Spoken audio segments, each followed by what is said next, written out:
कहा जाता है कि इंग्लैंड का कोई भी स्कूली छात्र भारत के बारे में तीन बातें जानता था: जेल, प्लासी का युद्ध और 1857 का विद्रोह। दरअसल 1707 में मुगल बादशाह औरंगजेब के निधन के बाद जब मुगल साम्राज्य का तेजी से पतन होने लगा और तकनीकी रूप से मुगल साम्राज्य का हिस्सा होने के बावजूद बंगाल एक तरह का स्वतंत्र राज्य बन गया, उसी समय अंग्रेज और फ्रांसीसियों ने वहां अपने कारखानों को मजबूत करना शुरू किया। तो नवाब सिराजुद्दौला को लगा कि वे लोग अपने अधिकारों का हनन कर रहे हैं। उनसे इस विषय में जवाब भी मांगा गया। जवाब तो दे दिया गया, लेकिन नवाब सिराजुद्दौला को अंग्रेजों के जवाब से संतुष्टि नहीं मिली। इसलिए 16 जून 1756 को उन्होंने कलकत्ता पर चढ़ाई कर दी। जब यह स्पष्ट हो गया कि अंग्रेजों की हार निश्चित है, तो अंग्रेज गवर्नर जॉन ड्रेक अपने कमांडर और अपने अधिकांश परिषद सदस्यों, महिलाओं और बच्चों के साथ हुगली नदी में लंगर डाले हुए खरे जहाज पर सवार होकर भाग गए। इसके बाद कलकत्ता गैरिसन को परिषद के एक सदस्य जोनाथन हॉलवेल को सौंप दिया गया था। 20 जून 1756 को सिराजुद्दौला के सैनिकों ने फोर्ट विलियम की दीवारों को तोड़कर उसमें प्रवेश किया और वहां की ब्रिटिश सेना ने उनके सामने आत्मसमर्पण कर दिया। एसी हिल ने 1857 से 1858 में अपनी पुस्तक बंगाल में लिखा है कि सिराजुद्दौला ने फोर्ट विलियम के बीच में अपना दरबार स्थापित किया, जहां उन्होंने घोषणा की कि कलकत्ता का नाम बदलकर अलीनगर किया जा रहा है। इसके बाद उन्होंने राजा मानिकचंद को किले का संरक्षक नियुक्त किया। उन्होंने अंग्रेजों द्वारा बनाए गए सरकारी भवन को गिराने का भी आदेश दिया।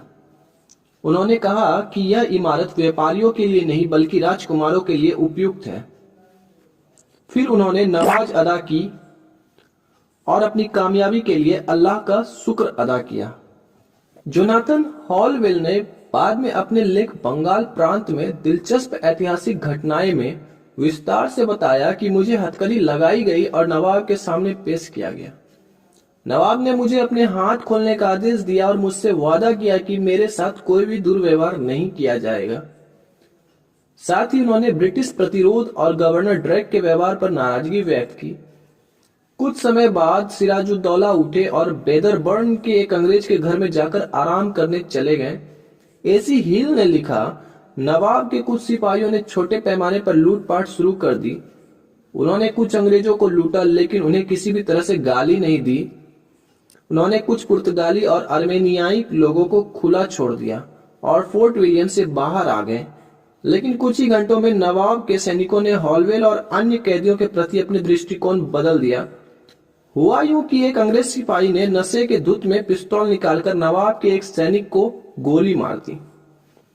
जब शिकायत सिराजुद्दौला तक पहुंची तो उन्होंने पूछा कि बदसलूकी करने वाले सैनिकों को कहां रखा गया था, तो बताया गया कि अकुबत खाने में। उनके अधिकारियों ने उन्हें सलाह दी कि इतने सारे कैदियों को रात भर खुला छोड़ना खतरनाक होगा, इसलिए बेहतर होगा कि उन्हें जेल में डाल दिया जाए।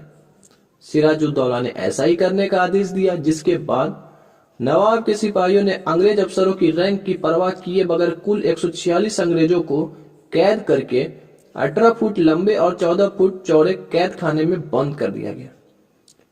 इसमें केवल 2 खिड़कियां थीं, जो कि छोटी छोटी खिड़कियां ही थीं। वैसे तो दोस्तों सेल को केवल 3 या 4 कैदियों को रखने के लिए बनाया गया था। हॉलवेल ने लिखा, यह शायद साल की सबसे गर्म रात थी। 21 जून की सुबह 6 बजे तक सभी कैदी बिना भोजन, पानी या हवा के सेल में रहे। अंग्रेजों पर यह संकट शाम 7 बजे शुरू हुआ और अगले दिन सुबह 6 बजे तक जारी रहा। एसी हिल के अनुसार इन कैदियों की कस्टडी में तैनात जवानों को नवाब को जगाने और उसकी दुर्दशा बताने की हिम्मत नहीं की।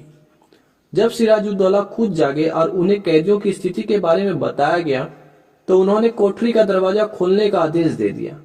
जब दरवाजा खोला गया तो 146 कैदियों में से केवल 23 ही जीवित निकले और वे भी आधे लगभग मरने की स्थिति में थे। इसके बाद बिना किसी अंतिम संस्कार के अंग्रेज सैनिकों को एक गड्ढा खोदकर दफनाना शुरू कर दिया गया। इसके बाद दोस्तों हॉलवेल ने लिखा कि केवल एक पुराने सुरक्षा गार्ड ने उस पर कुछ एहसान किया। मैंने धीरे से उन्हें आधे लोगों को दूसरे कमरे में बंद करने और हमारी चिंताओं को थोड़ा कम करने के लिए कहा। इसके एवज में उसे सुबह 1,000 रुपये दिया जाए। उसने कोशिश करने का वादा किया, लेकिन थोड़ी देर बाद जब वह वापस आया और कहा कि यह संभव नहीं है, उसके बाद मैंने राशि बढ़ाकर 2,000 कर दी। वह दूसरी बार गायब हो गया, लेकिन फिर वापस आया और नवाब के आदेश के बिना इसे पूरा नहीं किया जा सकता, ऐसा कहकर उसने कहा कि नवाब को जगाने की हिम्मत नहीं है मेरे में।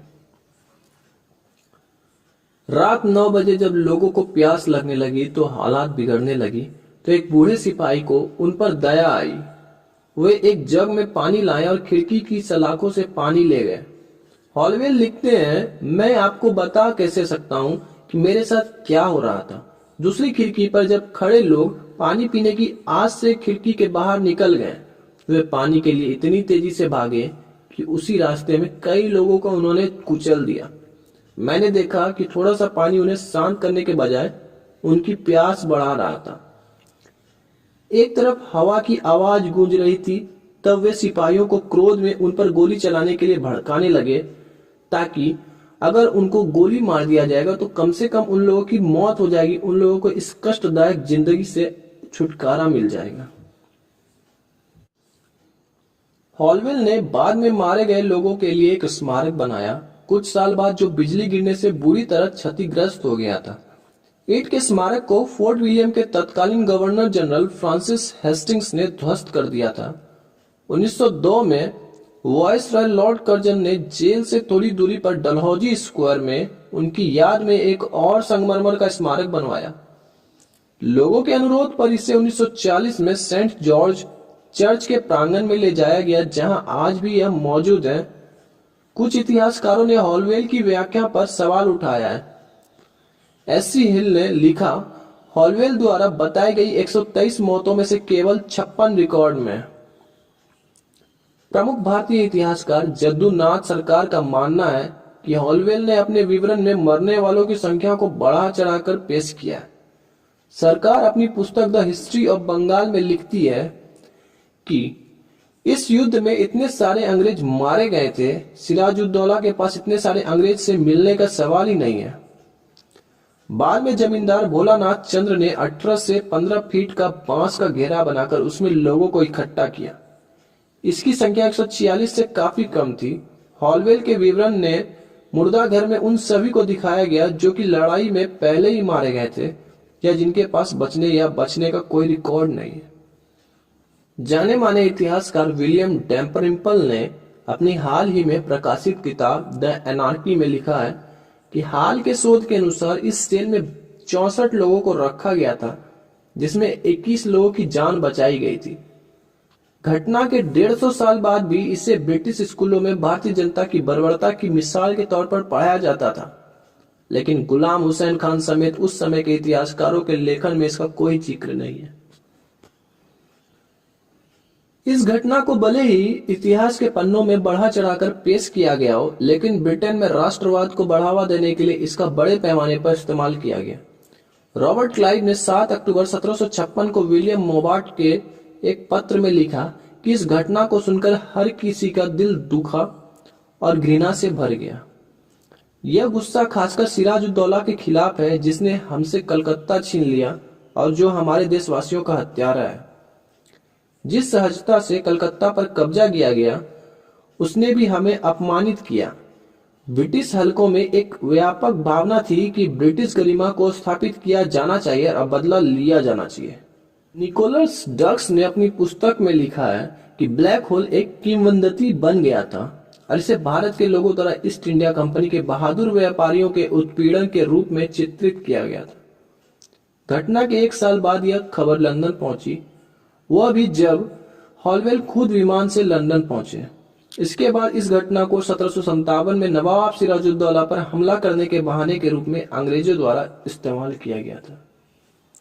एच डेडवेल ने बाद में अपनी पुस्तक क्लाइव इन बंगाल 1756-60 में लिखा कि हॉलवेल, कुक और घटना के बारे में लिखने वाले अन्य लोगों का विवरण फर्जी था। उनमें से ज्यादातर फोर्ट विलियम पर हुए हमले में मारे गए थे। निकोलस डक्स ने लिखा, ब्लैक होल घटना के 14 विवरणों में से एक को छोड़कर सभी हॉलवेल के लेख संदर्भ की श्रेणी में आते हैं। जबकि 14वां विवरण घटना के 16 साल बाद लिखा गया था। इस घटना के बारे में इतिहासकारों को संदेह है। उनका मानना है कि ये लोग किसी सेल में नहीं बल्कि लड़ाई में मारे गए थे। विसेंट ए स्मिथ, एक इतिहासकार, ने अपनी पुस्तक Oxford History of India from early times to the end of 1911 में लिखा कि यह घटना थी, लेकिन कुछ विवरणों से विसंगतियां मिलती हैं। ठीक है। नवाब सिराजुद्दौला इन अत्याचारों के लिए व्यक्तिगत रूप से या सीधे तौर पर जिम्मेदार नहीं थे। उन्होंने यह निर्णय अपने अधीनस्थ पर छोड़ दिया था कि कैदियों के साथ क्या करें। उन्होंने इस छोटे से कमरे में बंदियों को अपने मुंह से इस छोटे से कमरे में रखने का आदेश नहीं दिया, लेकिन यह सच है कि इन्होंने अपने अधीनस्थों को इस क्रूरता के लिए दंडित नहीं किया और इस पर अपना दुख व्यक्त नहीं किया। वैसे दोस्तों, कैद खाने की इस घटना को न केवल भारत में ब्रिटिश साम्राज्यवाद के विस्तार का वास्तविक कारण बताया गया, बल्कि इसके आधार पर भारत में ब्रिटिश शासन को न्यायोचित ठहराने का भी प्रयास किया गया। लेकिन जैसे जैसे ब्रिटिश साम्राज्यवाद का सूरज ढलता गया, वैसे वैसे यह घटना भी अंधेरे में समाती चली गई। इस घटना के एक वर्ष के भीतर रॉबर्ट क्लाइव ने न केवल कलकत्ता पर दोबारा कब्जा किया, बल्कि प्लासी के युद्ध में सिराजुद्दौला को भी पराजित कर भारत में ब्रिटिश शासन की स्थापना की।